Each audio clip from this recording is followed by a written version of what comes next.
shuffle. Where Brandon gets to tell us about this Captain Underpants while he shuffles his cards. I'm not going to shuffle. Remember, we're going through the whole stack. This is true. So we're not shuffling. There's no shuffling. Okay, well, while you put up the cards. Well, we have discards. While you put up the cards. And I didn't even get to use mine. Yeah, that's true. All right. As both of our viewers may have remembered, I work in a hotel. Oh, I should have done that. Dang. I could have won. Ha! Charmed circle. I should have got that instead. But you didn't. I didn't. And I wasn't going to tell you. Yeah. Alright. All right, viewer. As you may remember, I work in a hotel. One day... The only day I don't come in to do security, mind you. Because I couldn't. Mr. Tanky Poo does security for me sometimes. I was walking along, minding my own business. As you are wanting to do. Actually, I believe I was going to the bathroom. I come out of the bathroom. Oh, what are you if you're American when you go in the bathroom and you're American when you come out of the bathroom? What are you when you're in the bathroom? European. Mm-hmm. So, I'm coming out of the bathroom, being an American. I think it's funnier that he just threw a cheesy joke in the middle of his story. I do that, ladies. What? Why is it always about the ladies? Marry a man who can make you laugh. I don't want to marry a man. You're the man that can make them laugh. Shut the hell up. Also true. Anyways, back to your story. In which our intrepid hero, I come out of the bathroom and I hear a banging coming from one of our event rooms. It is currently unoccupied, or so I thought. The door finally opens, out of which a man clad only in red boxer briefs and obviously incredibly inebriated spills forth. Hang on. For those Trump fans out there, inebriated means drunk. I don't wish to denigrate any Trump fans out there. And for those Trump fans out, you're stepping on my punchline. Blah, blah, blah. Here, let me beat his head into the table. I don't mean to denigrate any Trump fans out there. And for any Trump fans out there, denigrate means make fun of. Nothing?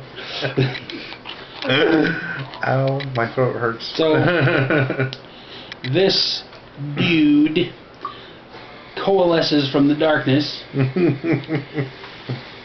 And I'm like, well, sir, we need a shirt and shoes, and usually pants are implied, but you need those too when you're in the lobby. And he goes, oh, okay. So you need to go back to your room. That's my next stop. Vamoose. So he wanders off.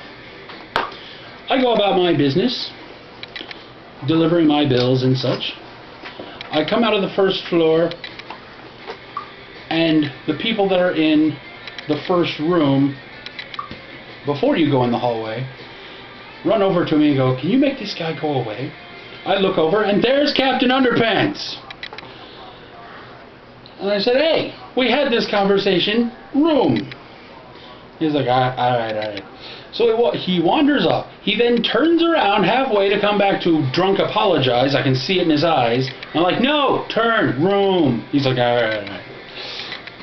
So he wanders off yet again.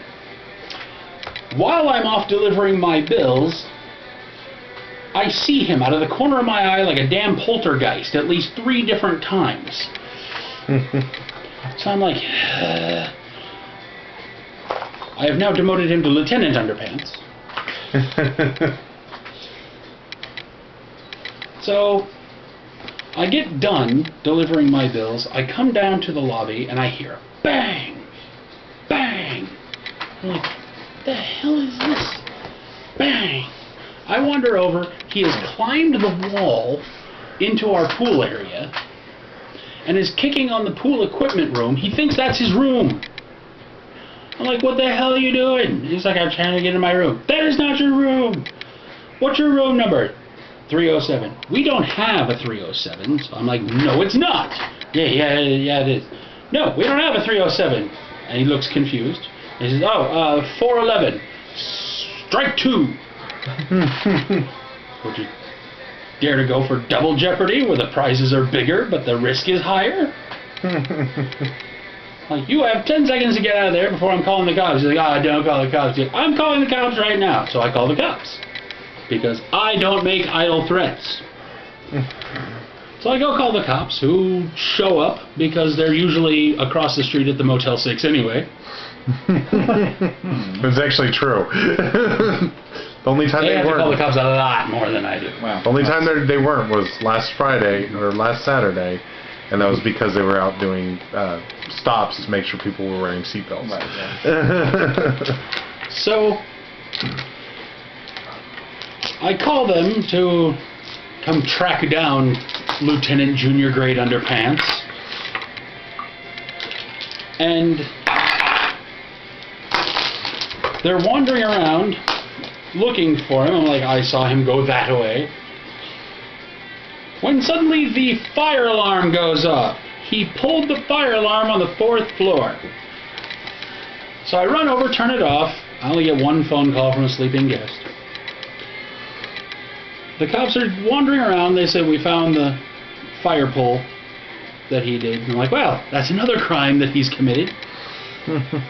And then, apparently, he ran down the stairs and out through the outside door because a few minutes later, while the cops were searching this way, he comes in our front door, still clad in only his red underpants.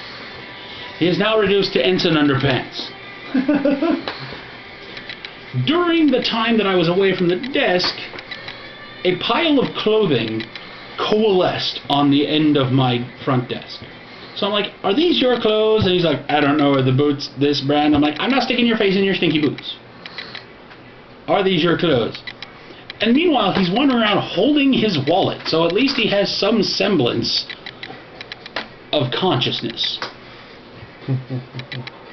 The cops come down, having not found him, because check him out. And I point. I'm like, he's over here inspecting these boots to see if they're his.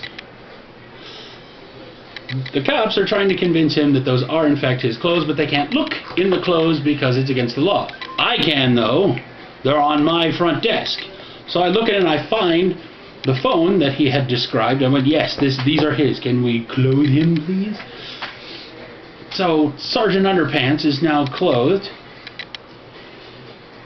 They're sitting there talking to him, and we finally figure out he's not even staying in my hotel. He is staying at a hotel roughly 4 miles from where we are. And we know this because we live next to this hotel. We live next to that hotel. So I'm like, really? I didn't even have to be nice to you? So I'm like, please make this man go away. And they're like, can you call over there and see if he has a coach or something? Because he was there with a wrestling team. So I called over there. I'm like, do you have a person by this name? And I say the coach's name. Yes, we do. Oh, good. Will you wake him up and ruin his night? Because one of his flock has been cut away from the herd. And I'm losing my metaphor here, but there's someone here who's not supposed to be here and he's supposed to be there. So, in the meanwhile, Private Underpants leans over and spits a wad of chaw into my trash can.